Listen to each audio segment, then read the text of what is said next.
ਵਾਹਿਗੁਰੂ ਜੀ ਕਾ ਖਾਲਸਾ ਵਾਹਿਗੁਰੂ ਜੀ ਕੀ ਫਤਿਹ। ਮੈਂ ਅੱਜ ਡਿਜੀਟਲ ਪ੍ਰੈਸ ਕਾਨਫਰੰਸ ਕਰ ਰਿਹਾ ਕਿਉਂਕਿ ਰਾਤੀ ਸਰਸਾ ਸਾਹਿਬ ਨੇ ਇੱਕ ਲਾਈਵ ਕੀਤਾ ਸੀ ਤੇ ਮੈਂ ਵੀ ਰਾਤੀ ਹੀ ਆਪਣਾ ਜਵਾਬ ਉਹਨਾਂ ਨੂੰ ਦਿੱਤਾ ਸੀਗਾ। ਮੈਂ ਸਮਝਦਾ ਕਿ ਉਸ ਵੇਲੇ ਮੇਰੇ ਕੋਲ ਕਾਗਜ਼ ਪੂਰੇ ਨਹੀਂ ਸਨ, ਪਰ ਜੋ ਵੀ ਮੈਂ ਜਵਾਬ ਦੇ ਸਕਿਆ ਉਹ ਮੈਂ ਦਿੱਤੇ। ਪਰ ਅੱਜ ਮੈਂ ਕੁਝ ਗੱਲਾਂ ਕੌਮ ਨਾਲ ਪੰਥ ਨਾਲ ਸਾਂਝੀਆਂ ਕਰਨਾ ਚਾਹੁੰਦਾ।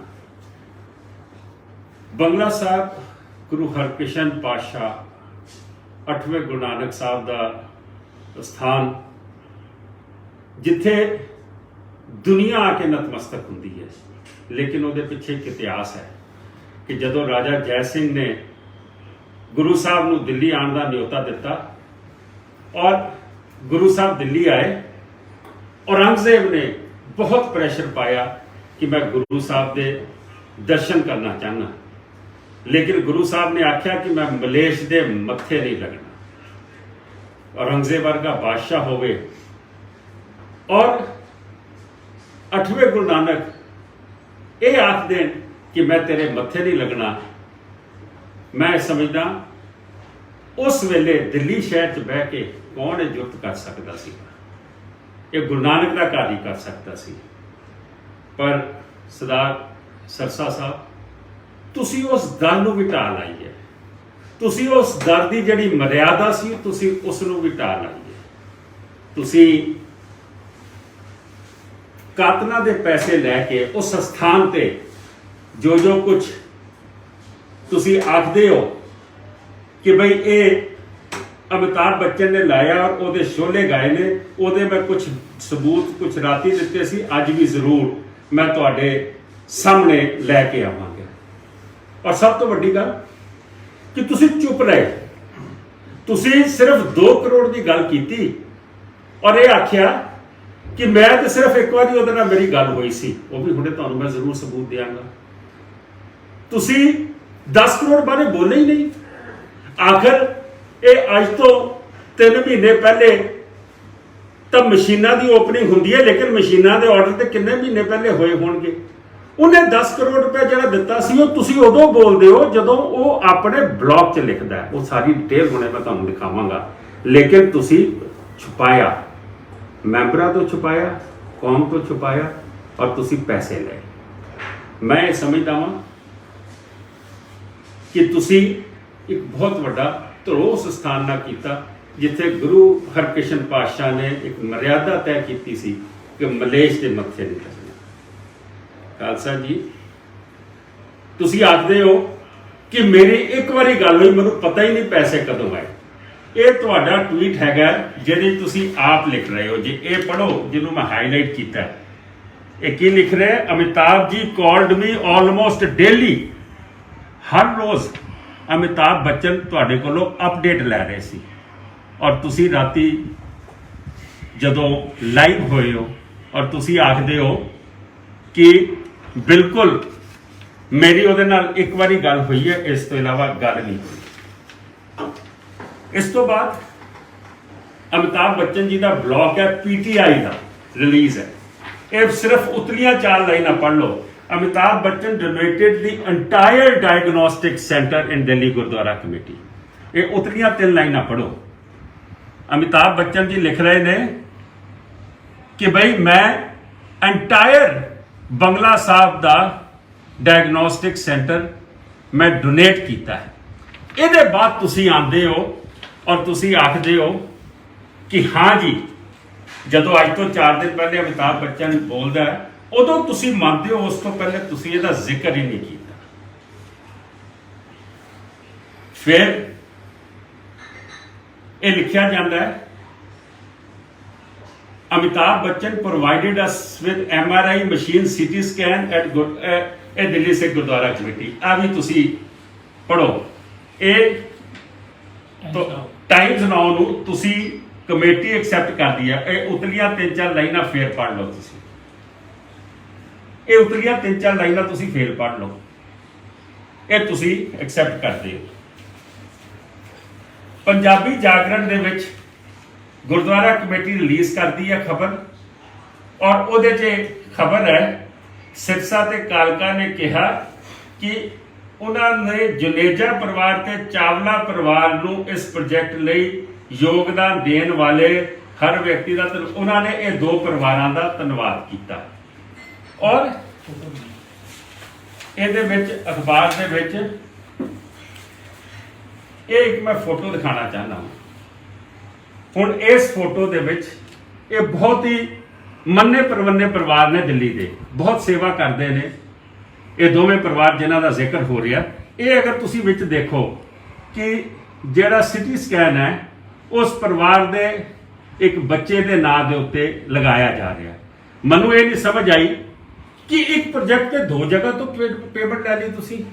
ਅਮਿਤਾਭ ਬੱਚਨ ਜਿਹੜਾ ਹੈਗਾ ਉਹ ਲਿਖ ਰਿਹਾ ਹੈ ਕਿ ਮੈਂ ਸਾਰਾ ਜਿਹੜਾ ਪ੍ਰੋਜੈਕਟ ਹੈ ਉਹ ਮੈਂ ਫਾਈਨਾਂਸ ਕੀਤਾ ਹੈ। ਔਰ ਇੱਥੇ ਔਰ ਤੁਸੀਂ ਬੋਲਣ ਨੂੰ ਤਿਆਰ ਨਹੀਂ। ਤੁਸੀਂ ਉਦੋਂ ਬੋਲਦੇ ਹੋ ਜਦੋਂ ਅਮਿਤਾਭ ਬੱਚਨ ਬਾਹਰ ਨਿਕਲ ਕੇ ਆਉਂਦਾ ਹੈ। ਮੈਂ ਇਹ ਸਮਝਦਾ ਵਾਂ ਇਹ ਗੱਲਾਂ ਦੇ ਜਵਾਬ ਤਾਂ ਹੁੰਦੇ ਰਹਿਣਗੇ, ਪਤਾ ਲੱਗਦਾ ਰਹੇਗਾ। ਜਿੱਦਾਂ ਮੈਂ ਰਾਤੀ ਕਿਹਾ ਸੀ 50 ਲੱਖ ਰੁਪਏ ਤੁਸੀਂ ਸਾਡੇ ਕੋਲ ਇਨਫੋਰਮੇਸ਼ਨ ਹੈ, ਇਹ ਲਿਆ ਵੀ ਪਿਛਲੇ ਸਾਲ ਹੈ। ਮੈਂ ਇਹ ਸਮਝਦਾ ਵਾਂ ਲੇਕਿਨ ਸਭ ਤੋਂ ਵੱਡੀ ਗੱਲ ਜਿਹੜਾ ਤੁਸੀਂ ਰਾਹ ਖੋਲ ਦਿੱਤਾ ਹੈ, ਤੁਸੀਂ ਰਾਹ ਖੋਲ ਦਿੱਤਾ ਕੱਲ ਨੂੰ ਸੱਜਣ ਕੁਮਾਰ ਵਾਸਤੇ, ਤੁਸੀਂ ਰਾਹ ਖੋਲ ਦਿੱਤਾ ਟਾਈਟਲਰ ਵਾਸਤੇ, ਤੁਸੀਂ ਰਾਹ ਖੋਲ ਦਿੱਤਾ ਡੇਰੇ ਦੇ ਮੁਖੀ ਰਾਮ ਰਹੀਮ ਵਾਸਤੇ ਕਿ ਪੈਸੇ ਦਿਓ ਔਰ ਸਾਡੇ ਕੋਲੋਂ ਤੁਸੀਂ ਐਕਸੈਪਟੈਂਸ ਲੈ ਜਾਓ, ਸਾਡੇ ਕੋਲੋਂ ਮਾਫੀ ਲੈ ਲਓ। ਕਈ ਲੋਕ ਅੱਜ ਡਿਬੇਟ ਕਰ ਰਹੇ ਨੇ ਕਿ ਕੀ ਹਰਜ ਹੈ ਜੀ। ਮੈਂ ਇੱਕੋ ਗੱਲ ਕਹਿਣੀ ਚਾਹਾਂਗਾ, ਤੁਹਾਨੂੰ ਰਾਏ ਰੱਖਣਾ ਆਪਣੀ ਤੁਹਾਡਾ ਰਾਈਟ ਹੈ। ਉਹਨਾਂ ਘਰਾਂ ਦੇ ਵਿੱਚ ਚਲੇ ਜਾਓ ਜਿਨ੍ਹਾਂ ਦੇ ਪਰਿਵਾਰ ਖਤਮ ਹੋਏ ਨੇ, ਉਹਨਾਂ ਬਿਜ਼ਨਸ ਹਾਊਸਿਸ ਵਿੱਚ ਚਲੇ ਜਾਓ ਜਿਹੜੇ ਅੱਜ ਤੱਕ ਖੜੇ ਨਹੀਂ ਹੋ ਸਕੇ 84 ਤੋਂ ਬਾਅਦ। ਔਰ ਰਾਤੀ ਤੁਸੀਂ ਇੱਕ ਸ਼ਬਦ ਮੇਰੇ ਵਾਸਤੇ ਵਰਤਿਆ, ਤੁਸੀਂ ਆਖਿਆ ਕਿ ਮਨਜੀਤ ਸਿੰਘ ਗਿੱਧ ਹੈ, ਲਾਸ਼ਾਂ ਦੇ ਉੱਤੇ ਰਾਜਨੀਤੀ ਕਰ ਰਹੇ ਨੇ। ਮੈਂ ਤੁਹਾਡੇ ਤੋਂ ਕੋਈ ਸਰਟੀਫਿਕੇਟ ਨਹੀਂ ਲੈਣਾ ਕਿ ਮੈਂ ਗਿੱਧ ਹਾਂ, ਕਿ ਮੈਂ ਬਾਜ ਹਾਂ, ਕਿ ਮੈਂ ਕਬੂਤਰ ਹਾਂ, ਕਿ ਮੈਂ ਤਿੱਤਰ ਹਾਂ। ਮੈਂ ਇਹ ਸਮਝਦਾ ਵਾਂ ਕਿ ਗੁਰੂ ਨੇ ਸੇਵਾ ਲਈ ਹੈ ਮੇਰੇ ਪਰਿਵਾਰ ਤੋਂ ਪਿਛਲੇ 17 ਸਾਲਾਂ 'ਚ। ਇਹ ਜਿੰਨੇ ਸਕੂਲ ਕਾਲਜ ਔਰ ਗੁਰੂ ਧਾਮਾਂ ਦੀ ਜ਼ਮੀਨਾਂ ਜਗ੍ਹਾ ਦੇਖ ਰਹੇ ਹੋ ਜਿੱਥੇ ਬੈਠ ਕੇ ਅੱਜ ਤੁਸੀਂ ਮੌਜਾਂ ਕਰਦੇ ਪਏ ਹੋ, ਕਰੋੜਾਂ ਰੁਪਏ ਦਾ ਆਪਣਾ ਸੋਸ਼ਲ ਮੀਡੀਆ ਚਲਾਉਂਦੇ ਪਏ ਹੋ, ਇਹ ਗੁਰੂ ਨੇ ਆਸ਼ੀਰਵਾਦ ਦੇ ਕੇ ਮੇਰੇ ਬਜ਼ੁਰਗਾਂ ਕੋਲੋਂ ਔਰ ਮੇਰੇ ਕੋਲੋਂ ਸੇਵਾ ਲਈ ਹੈ। ਇਹ ਜਿਹਨੂੰ ਤੁਸੀਂ ਗਿੱਧ ਆਖ ਰਹੇ ਹੋ, ਇਹ ਸੱਜਣ ਕੁਮਾਰ ਜਿਨੇ ਕਈ ਲਾਸ਼ਾਂ ਦਿੱਲੀ 'ਚ ਵਿਛਾ ਦਿੱਤੀਆਂ ਸੀ, ਇਸ ਨੂੰ ਅੰਦਰ ਕਰਾਉਣ ਵਾਲਾ ਮੈਂ ਹਾਂ। ਇਹ 84 ਦੀ ਯਾਦਗਾਰ ਕਿਸ ਨੇ ਬਣਾਈ, ਕਿਸ ਵੇਲੇ ਬਣਾਈ? ਜਦੋਂ ਸੋਨੀਆ ਦਾ ਤੇ ਸ਼ੀਲਾ ਦਾ ਤੇ ਡਾਕਟਰ ਮਨਮੋਹਨ ਸਿੰਘ ਦਾ ਰਾਜ ਸੀਗਾ। ਤੁਸੀਂ ਤਾਂ ਉਹ ਸ਼ਖਸ ਹੋ ਕਿ ਜਦੋਂ ਜੇਲ੍ਹ ਦੇ ਵਿੱਚ ਇੱਕ ਬੰਦੇ ਨੂੰ ਸਜ਼ਾ ਹੋ ਗਈ 1984 ਦੀ ਔਰ ਉਸ ਨੂੰ ਹੱਥਕੜੀ ਲਗਾ ਕੇ ਪੁਲਿਸ ਜਾ ਰਹੀ ਹੈ ਔਰ ਤੁਸੀਂ ਕੈਮਰਾਮੈਨ ਨੂੰ ਕਹਿੰਦੇ ਹੋ ਕਿ ਬਾਹਰ ਆਏਗਾ ਨਾ ਮੈਂ ਤੇ ਚੰਡ ਮਾਰਾਂਗਾ ਤੇ ਤੂੰ ਰਿਕਾਰਡ ਕਰੀ, ਮੈਂ ਲੋਕਾਂ ਨੂੰ ਦੱਸਾਂ ਮੈਂ ਕਿੱਡਾ ਵੱਡਾ ਸ਼ੇਰ ਹਾਂ, ਮੈਂ ਕਿੱਡਾ ਬੱਬਰ ਸ਼ੇਰ ਹਾਂ। ਮੈਂ 84 ਦੇ ਕਾਤਲ ਨੂੰ ਚੰਡ ਮਾਰੀ ਜਦੋਂ ਹੱਥਕੜੀ ਲਗਾ ਕੇ ਉਹਨੂੰ ਲਿਜਾ ਰਹੇ ਸੀ। ਮੈਂ ਤੁਹਾਨੂੰ ਪੁੱਛਣਾ ਚਾਹੁੰਦਾ, ਤੁਸੀਂ 5 ਸਾਲ ਕਾਉਂਸਲਰ ਰਹੇ ਹੋ ਪੰਜਾਬੀ ਬਾਤ ਤੋਂ, ਸੱਜਣ ਕੁਮਾਰ ਮੈਂਬਰ ਪਾਰਲੀਮੈਂਟ ਸੀ ਔਰ ਤੁਸੀਂ ਕਈ ਵਾਰੀ ਉਹਦੇ ਨਾਲ ਸਟੇਜ ਸ਼ੇਅਰ ਕੀਤੀ ਹੈ। ਮਰਦ ਦੇ ਬੱਚੇ ਸੀ, ਇੱਕ ਚੱਲ ਮਾਰ ਦਿੰਦੇ ਨਾ ਤੁਸੀਂ ਸੱਜਣ ਕੁਮਾਰ ਨੂੰ, ਅਸੀਂ ਵੀ ਤੁਹਾਨੂੰ ਸਲੂਟ ਮਾਰਦੇ ਕਿ ਵਾਕਈ ਮਾਂ ਨੇ ਪੁੱਤ ਜੰਮਿਆ ਮਨਜਿੰਦਰ ਸਿੰਘ ਸਿਰਸਾ ਔਰ ਇਸ ਨੇ ਸੱਜਣ ਕੁਮਾਰ ਨੂੰ ਚੰਡ ਮਾਰੀ ਹੈ। ਤੁਸੀਂ ਜਾ ਕੇ ਇੱਕ ਮੱਛਰ ਨੂੰ ਮਾਰ ਕੇ ਤੁਸੀਂ ਸ਼ਹਾਦਤ ਲੜਾਈ ਅਸੀਂ ਲੜਦੇ ਰਹੀਏ, ਤੁਸੀਂ ਹਵਾਈ ਜਹਾਜ਼ਾਂ ਘੁੰਮਦੇ ਰਹੋ ਸੁਖਬੀਰ ਬਾਦਲ ਨਾਲ ਔਰ ਕ੍ਰੈਡਿਟ ਤੁਸੀਂ ਲੈਣ ਦੀ ਗੱਲ ਕਰੋਗੇ। ਮੈਂ ਸਮਝਦਾ ਕਿ ਇਹ ਮਸਲੇ ਜਿਹੜੇ ਨੇ ਇਹ ਬੜੇ ਇੰਪੋਰਟੈਂਟ ਨੇ। ਮੈਂ ਹੁਣ ਕੁਝ ਗੱਲ ਸਰ ਹਰਮੀਤ ਸਿੰਘ ਕਾਲਕਾ ਬਾਰੇ ਕਰਨਾ ਚਾਹੁੰਦਾ। ਉਹ ਅੱਜ ਕੱਲ੍ਹ ਸਬੂਤਾਂ ਦੀ ਗੱਲ ਕਰ ਰਹੇ ਨੇ। ਸਰ ਹਰਮੀਤ ਸਿੰਘ ਕਾਲਕਾ ਜੀ, ਤੁਸੀਂ ਸਬੂਤ ਪੁੱਛਦੇ ਪਏ ਹੋ ਕਿ ਸਾਨੂੰ ਪਤਾ ਹੀ ਨਹੀਂ। ਸਰਸਾ ਜੀ ਰਾਤੀ ਕੀ ਕਹਿ ਰਹੇ, ਉਹ ਕਿਸੇ ਨੇ 26 ਸਾਲਾਂ 'ਚ ਕੋਈ ਬੋਲਿਆ ਹੀ ਨਹੀਂ ਅਮਿਤਾਭ ਬੱਚਨ ਕਿਤੇ ਇਨਵੋਲਵ ਹੈ। ਸੰਗਤ ਜੀ ਮੈਨੂੰ ਕੀ ਪਤਾ, ਮੈਨੂੰ ਕਿਉਂ ਟਾਰਗੇਟ ਕੀਤਾ ਜਾ ਰਿਹਾ? ਮੈਂ ਸੇਵਾ ਕਰ ਰਿਹਾ ਵਾਂ। ਖਾਲਸਾ ਜੀ ਸੇਵਾ ਇੱਥੇ ਭਾਵੇਂ ਮਨਜੀਤ ਸਿੰਘ ਆ ਕੇ ਬੈਠ ਜਾਵੇ, ਮਨਜੀਤ ਸਿੰਘ ਤੋਂ ਬਾਅਦ ਕੋਈ ਹੋਰ ਆ ਕੇ ਬੈਠ ਜਾਵੇ, ਪਰਮਜੀਤ ਸਿੰਘ ਸਰਨਾ, ਅਵਤਾਰ ਸਿੰਘ ਹਿੱਤ, ਇਹ ਜਿੰਨੇ ਪ੍ਰਧਾਨ ਰਹੇ ਨੇ ਇਹਨਾਂ ਤੋਂ ਬੜੀਆਂ ਵੱਡੀਆਂ ਸੇਵਾਵਾਂ ਸਾਰਿਆਂ ਨੇ ਕੀਤੀਆਂ ਹੋਣਗੀਆਂ। ਲੇਕਿਨ ਇਹੋ ਜਿਹੀ ਡਰਾਮੇਬਾਜ਼ੀ मैं अज तक नहीं देखी। मैं राती ये कागज दिखाया सी 2017 सार हरमीत सिंह कालका जी, और तुसी देखो पहले मैं सरसा जी ਨੂੰ ਦਿਖਾਇਆ ਸੀਗਾ ਇਹ ਕਾਗਜ਼ ਦੇਖੋ 2017 ਚ 31 ਅਕਤੂਬਰ ਨੂੰ सरसा जी की आख रहे ने कि अमिताभ बच्चन दस तू सिख मारे ने, तू ये बोलिया सीगा कि खून का बदला खून से लेंगे, तू ये बोलिया सी कि बड़ा पेड़ गिरता तो धरती हिलती है, तू सपोर्ट कीती है। ये कौन बोल रहे ने? कालका जी तुहाडे प्रधान साहब जिन्हां दा कमरा तुहाडे सामने आमने सामने बूहा, वो बूहा खोल के पुछ लो, नहीं तो टैलीफोन मिला के पुछ लो, क्योंकि तुहानू सबूत चाहिए ने। तुसीं भज्जण दा राह लभदे पए हो, तुसीं कौम नू उस जगह लिया के खड़ा कीता। देखो सिखां कोल की है, सिखां कोल अणख है। तुसीं अज अणख ते सੱਟ मारी है सब। अगली गल, अजमेर सिंह रंधावा एक शख्सियत ने दिल्ली च, वो 2011 2009 ਦੇ ਵਿੱਚ हाई कोर्ट ਦੇ ਵਿੱਚ ਉਹ PIL ਪਾਉਂਦੇ ਨੇ ਅਮਿਤਾਭ ਬੱਚਨ ਦੇ ਖਿਲਾਫ। ਤੁਹਾਨੂੰ ਨਹੀਂ ਪਤਾ 2011 ਚ ਅਕਾਲ ਤਖਤ ਸਾਹਿਬ ਤੇ ਪੀਰ ਮੁਹੰਮਦ ਹੋਵੇ, ਜਗਦੀਸ਼ ਕੌਰ ਹੋਣ, ਜਿਹੜੇ ਵਿਟਨੈਸ ਨੇ ਸੱਜਣ ਕੁਮਾਰ ਦੇ ਖਿਲਾਫ, ਔਰ ਬਾਬੂ ਸਿੰਘ ਦੁਖੀਆ और होर जथेबंदियां जांदियां ने अकाल तख्त साहब ते, क्योंकि बादल साहब इनवाइट करते हैं अमिताभ बच्चन नू कि विरासते खालसा दा तू मुहूर्त कर आके।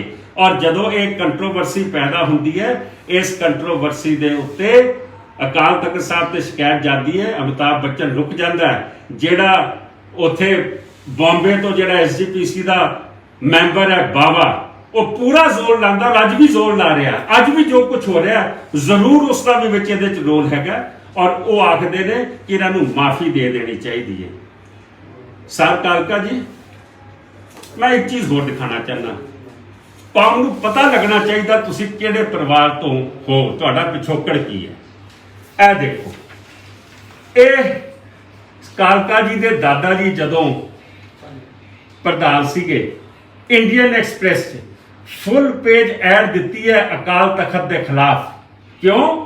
क्योंकि राजीव गांधी नूं तुसीं खुश करना सी, राजीव गांधी नूं खुश करना सी कि किते तुहानूं फैक्ट्री का प्लॉट चाहिए सी, जिहड़ा तुसीं प्लॉट लिया मायापुरी चों, सब नूं पता है कि किहड़ी सरकार ने और किवें दित्ता तुहानूं, या राज्य सभा की मैंबरी लैनी सी। इहदा पहला पैरा ही पढ़ लवो, जिहदे सीधे तौर पर दिल्ली गुरुद्वारा कमेटी का प्रधान लिखदा पिया, however the jathedars of Akal Takht who violated the basic Sikh values and traditions would not justify their position as the custodian of Sikh faith and institutions. They would instead be guilty of violation of the basic Sikh ethos. ये तुहाडे दादा जी लिखदे पए ने। Against the background, the Hukamnama indicting Surjit Singh Banala, the Chief Minister of Punjab, is a gross violation of Sikh traditions and is demanding to Sikh institution, is damaging to Sikh institutions. A full page ad गुरु दी गोलक चो अकाल तख्त साहब के खिलाफ Delhi gurdwara committee Dave.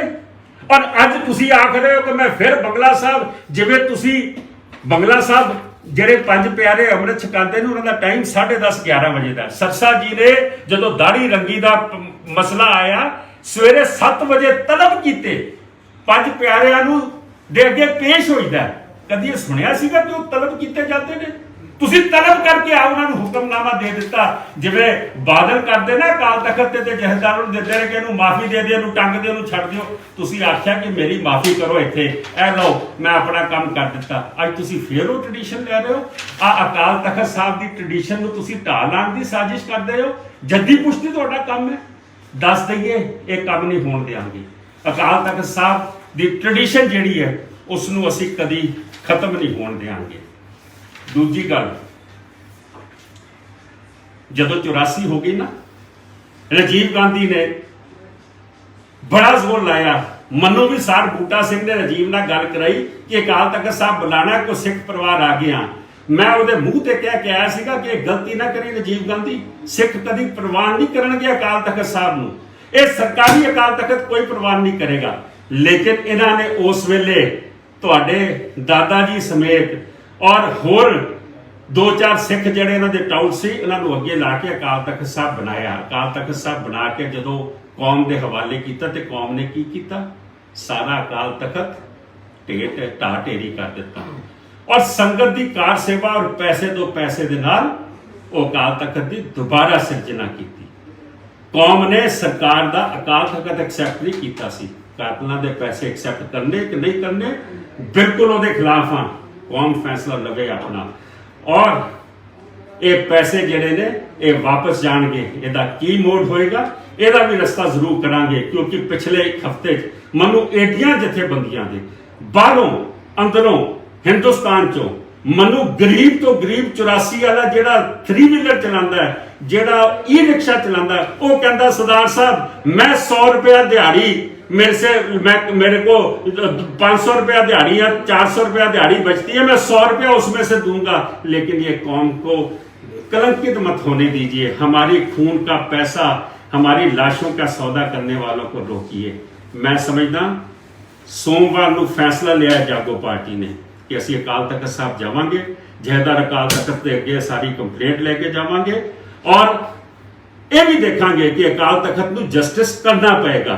ਇਹਨਾਂ ਫਾਈਲਾਂ ਤੇ ਮਿੱਟੀ ਨਹੀਂ ਪੈਣ ਦੇਵਾਂਗੇ, ਕਿਉਂਕਿ ਕੌਮ ਇਸ ਵੇਲੇ ਵੇਟ ਕਰਦੀ ਪਈ ਹੈ ਕਿ ਅਕਾਲ ਤਖਤ ਸਾਹਿਬ ਦੇ ਜਥੇਦਾਰ ਸਾਹਿਬ ਨੂੰ ਦੇਖਦੀ ਪਈ ਹੈ ਕਿ ਐਡਾ ਕੁਝ ਹੋ ਜਾਵੇ। ਔਰ ਕੱਲ ਮੈਂ ਜਿੱਦਾਂ ਤਾਰੀਫ ਕੀਤੀ ਬੀਬੀ ਜਗੀਰ ਕੌਰ ਦੀ ਕਿ ਭਾਵੇਂ ਐਸਜੀਪੀਸੀ ਦੀ ਚੀਫ ਹੈ ਲੇਕਿਨ ਉਸਨੇ ਠੀਕ ਗੱਲ ਕੀਤੀ ਹੈ।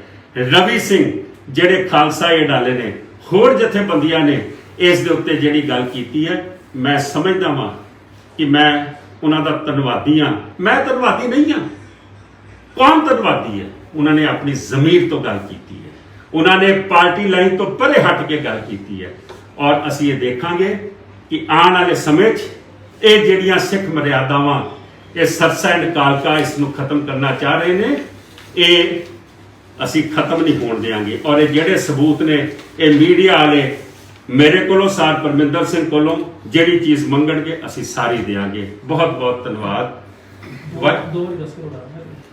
ਦੂਜੀ ਗੱਲ ਕਿ ਮੈਂ ਅੱਗੇ ਗੱਲ ਕਰ ਚੁੱਕਾ ਵਾਂ ਕਿ 2 ਵਾਰੀ 10 ਕਰੋੜ ਰੁਪਏ ਆ ਗਿਆ ਦਾ ਮਤਲਬ ਇੱਕ ਪਾਸੇ ਪਰਿਵਾਰ ਨੇ ਦਿੱਤੇ ਹੋਣ ਜਿਹਦੀ ਪਲੇਟ ਲੱਗਦੀ ਪਈ ਹੈ, ਇੱਕ ਪਾਸੇ ਅਮਿਤਾਭ ਬੱਚਨ ਦੇ ਰਿਹਾ ਜਿਹੜਾ ਤੁਸੀਂ ਬੋਲੇ ਹੀ ਨਹੀਂ, ਜਿਹੜਾ ਹੁਣ ਬੋਲੇ ਹੋ ਜਦੋਂ 4 ਦਿਨ ਪਹਿਲੇ ਉਹ ਕਰਦਾ। ਸੋ ਇਹ ਬੜੀਆਂ ਗੱਲਾਂ ਨੇ, ਲੇਕਿਨ ਉਸ ਤੋਂ ਵੱਡੀਆਂ ਗੱਲਾਂ ਨੇ ਸਿੱਖ ਟ੍ਰੈਡੀਸ਼ਨ, ਸਿੱਖ ਮਰਿਆਦਾ ਦੀ, ਗੁਰੂ ਹਰਕ੍ਰਿਸ਼ਨ ਸਾਹਿਬ ਦੇ ਦਰ ਦੀ ਮਰਿਆਦਾ ਦੀ ਕਿ ਉੱਥੇ ਮਲੇਸ਼ ਨੂੰ ਦਰਸ਼ਨ ਨਹੀਂ ਦਿੱਤੇ ਸੀ, ਕਾਤਲਾਂ ਤੋਂ ਪੈਸੇ ਨਹੀਂ ਲਿੱਤੇ ਜਾ ਸਕਦੇ। ਵਾਹਿਗੁਰੂ ਜੀ ਕਾ ਖਾਲਸਾ, ਵਾਹਿਗੁਰੂ ਜੀ ਕੀ ਫਤਿਹ।